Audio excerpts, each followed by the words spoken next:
अस्सलाम वालेकुम बच्चों, कैसे हैं आप। उम्मीद है आप सब ठीक होंगे। चलिए आज हम पढ़ते हैं लफ्ज़ किस तरह बनते हैं। हम देखेंगे कि हुरूफ़ तहजी से लफ्ज़ किस तरह बनते हैं। आओ सीखें।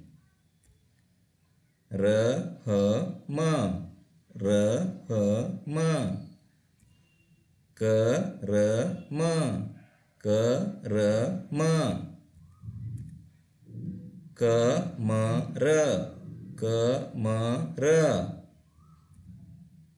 वज़न, वज़न। वरक़, वरक़।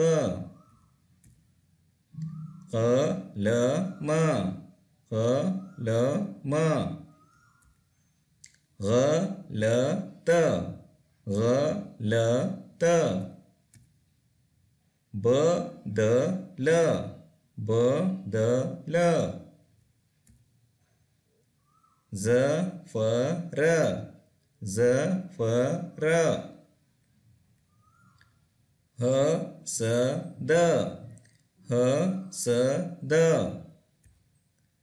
हसन, हसन। वरम, वरम।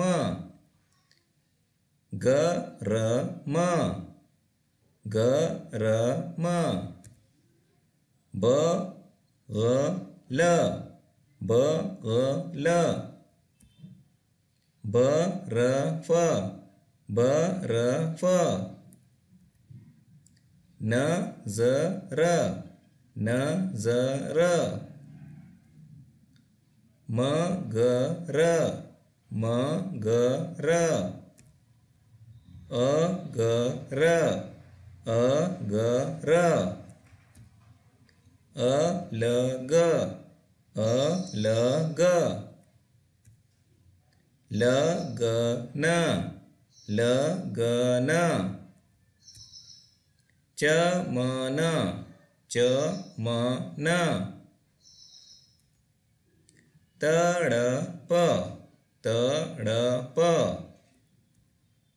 खबर, खबर। नमक, नमक।